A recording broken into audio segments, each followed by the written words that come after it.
following the sack. It's 2nd and 18. Another try after the first down sack. Goff flush to his right. That's caught by the big tight end, T.J. Hockenson. And finally, he is out of bounds, but not before taking it down near the 15. Well, make that now 2 completions for him on this drive, and these aren't ordinary completions. They're big ones. Yeah, these are the types that make a secondary talk to each other, and not in a good way. Oftentimes pointing fingers. Hey, who's got him? Someone cover it. That type of indecision can open up to even more big plays. 84 yards rushing for him so far as his terrific season continues here. 4 yards remain on 2nd down. Ball on the 10.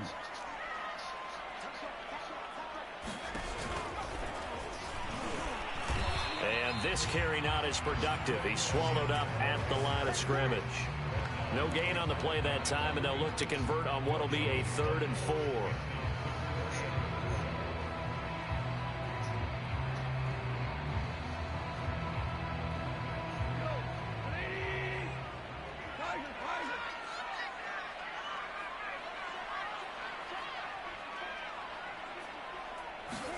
To throw is Goff.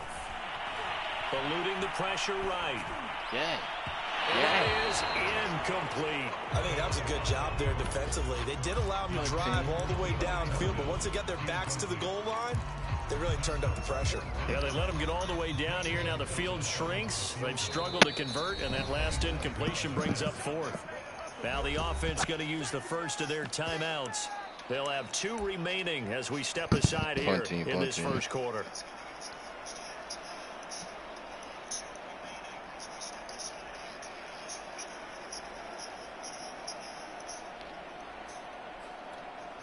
And this will probably be the last play of the quarter. On 4th down, Goff. Oh, that's into a double team, and it's intercepted. Picked off down near the 5. To the crib. To the crib. And he will take this one home. It's a touchdown. So they go on 4th down. Not only do they not get it, it turns into 6 points the other way. Disastrous. And many people think you should just go ahead and knock it down in that situation. Turn it over for the offense. But I had a defensive coordinator recently tell me, we see that as a passive play. We don't do that anymore. We want the ball in our hands, and we want to head the other way. It's probably also instinct a lot of times. If you see a lot of green grass ahead of you, go ahead and grab it. It's the exact right play to do. That's knowing when to break the rules and when to make a play that maybe you hadn't been taught. Point after try forthcoming. And he's got it. It's now a 14-7 ball game. Through one quarter, 14-7 our score.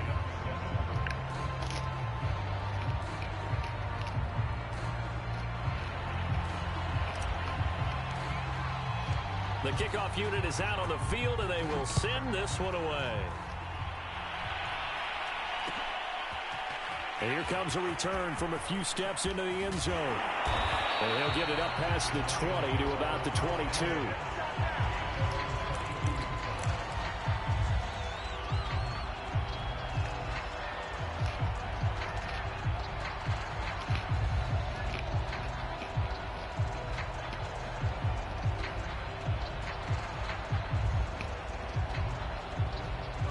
Lions offense ready to kick off their next drive. And last time, decent field position through the pick 6. Obviously costly.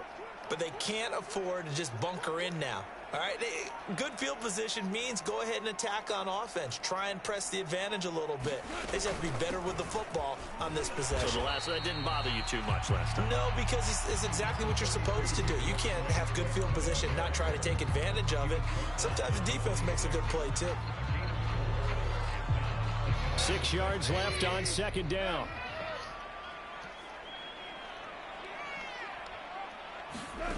Now Goff. Looking for Harry. He airs it out deep into heavy traffic, and it's intercepted. Picked off at the 33. And he'll return this one just shy of midfield to the 49. What a start defensively. Your offense goes out, gets the touchdown, and then you get the interception. Just perfect. How about the discipline that they showed on defense? Because after the offense scored to go up 7-0, you would think they might be a little extra aggressive trying to get back at them. Instead, they read their keys well. When they took the shot downfield, they were more than prepared for that one. Here are the Vikings now to start their next drive. And we're in the middle part of the season where each week starts to become a little more important, and especially this, Charles, being a division matchup. Yeah, you haven't fired the starter's pistol or rang the bell lap like they do in track and field for the sprint to the finish, but you're starting to eye it, aren't you? You got to pile up those wins, put them in the left-hand column, not the L's in the right. He's got his man. It's taken in for a Viking touchdown. That's an early touchdown grab for last week's NFC Offensive Player of the Week. He was so electric, and they talked about it all week long. Have to try to contain him. And now for him, being able to focus on the task at hand and not just immediately assume that last week it totally carries over, but you got to like the start that he has, showing those great hands that we've seen from him throughout. Point after, right down the middle, and it's now 21-7.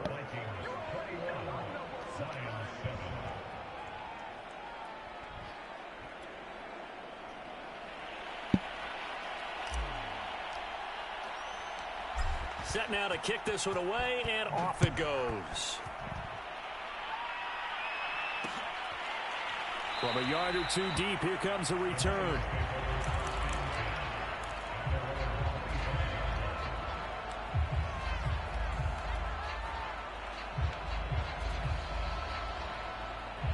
The Detroit offense ready to begin their drive. And they have the game here followed by the open date on their calendar next weekend. And Charles, this is a crew that you have to think really is relishing the opportunity to be on the couch for a few days.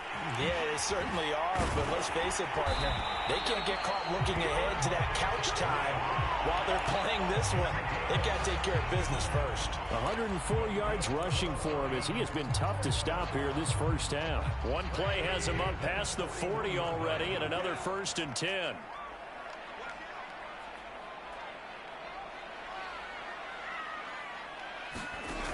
Play action. Here's Goff.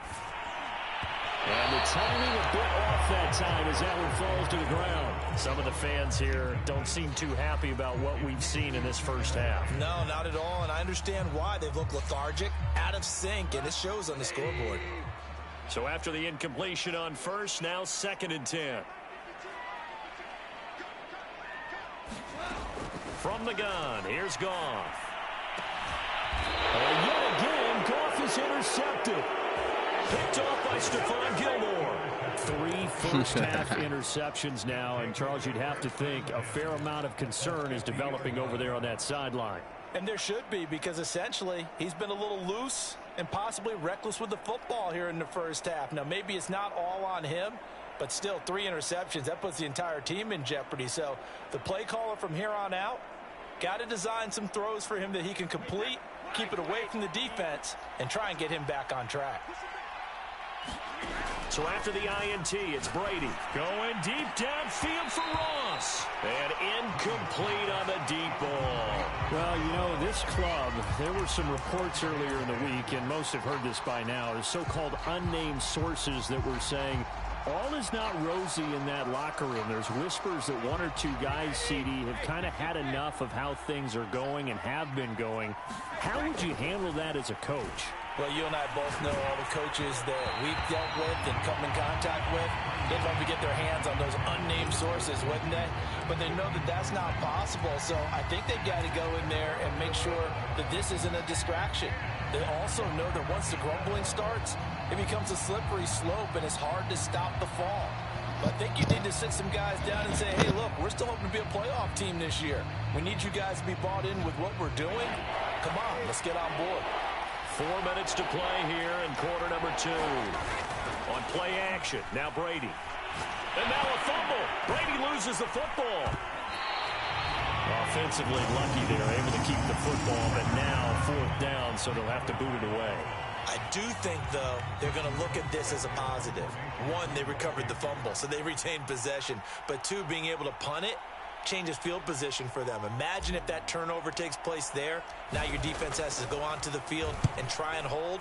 Instead, they get a little breathing room.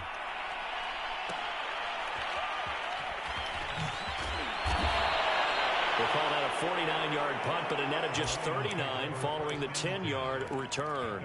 And the Lions will take over. The Lions offense ready to kick off their next drive. And following the interception, just any interception, are you a little bit more cautious when you start that next drive, or no, you just throw that out the window? I think you are. I don't think that there's any way you can run back out there and go, totally didn't affect me. Let's just go ahead and be loose with the football again. You're going to take care of it, but you have to be careful about being too cautious because now you can't run any offense at all. Still want to attack. We'll see how they attack them here. Here's 2nd and 9, just a yard on that last run.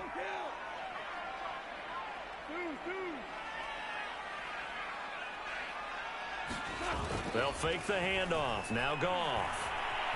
Escaping the pressure right. A hit as he throws there, incomplete. My first thought is surprise because that's one of the better tight ends around, and I've seen him pull in balls like this before. But how about a little credit to the defense forcing that incompletion? The Lions on 3rd down. They've been okay, 2 for 3 thus far. This is 3rd and 9. Play action. It's Goff. And he can't find anywhere to go with it, and he goes down. Danielle Hunter, he's the one to get him, and that is sack number 7 for him on the year.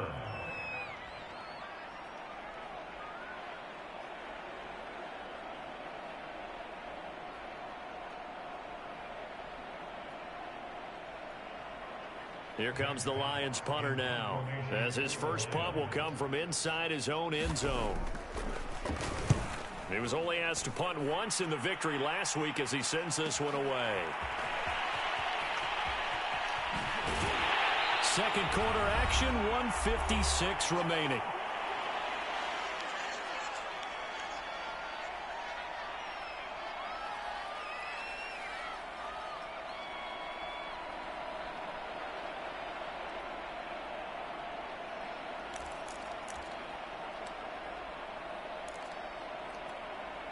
Coming up at halftime, we remind you once again that we're going to check in with Jonathan Coachman in Orlando. He'll have stats and scores from around the NFL as we reach now, hard to believe, the halfway point of the season. Time flying. It certainly is. Time to get the sweaters out, my man. Now a throw here to his running back. And he's going to get this all the way down inside the 35. That good for 21 yards on the catch and run. On 1st and 10, here's Brady. Complete. Jefferson the target. Touchdown. And running with power here, Justin Jefferson. His 4th touchdown on the year. And the Vikings are able to strike quickly to add on to their lead. And there they got him the ball. Just get it to him. Let him do the rest. You know, he probably said that to his quarterback as he broke the huddle. I like the play call. Just get it to me. I'll take care of the rest of it. Helping out his RAC, right? R-A-C? Run after catch. And he loves that. And he's going to carry that in at contract time. Extra point splits the uprights. And the lead now to 3 touchdowns at 21.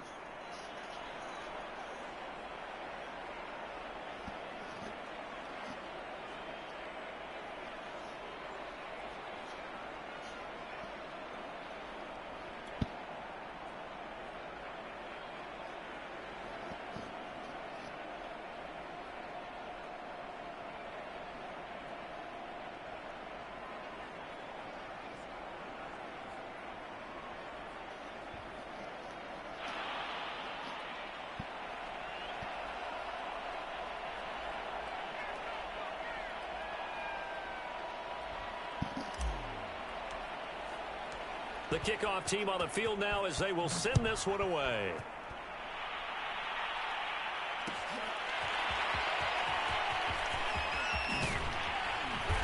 And that decision to bring it out ends up not being a good one. Cost him about 5 yards as he's tackled at the 20.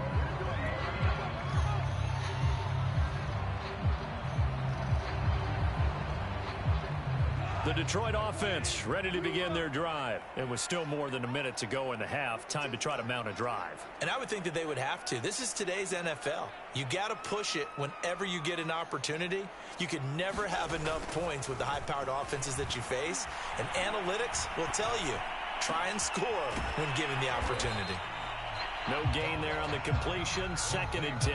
Well, that was a simple throw and catch, but even with that completion, 0 yards gained, so they're behind schedule on down and distance. I think they were hoping to get it to him. He could make a man or two miss, but that window closed quickly. They'll fake the give. Now Goff. Diving is Hilton. He's got it. The Lions now going to use the second of their timeouts, as the clock will stop with 35 seconds to go.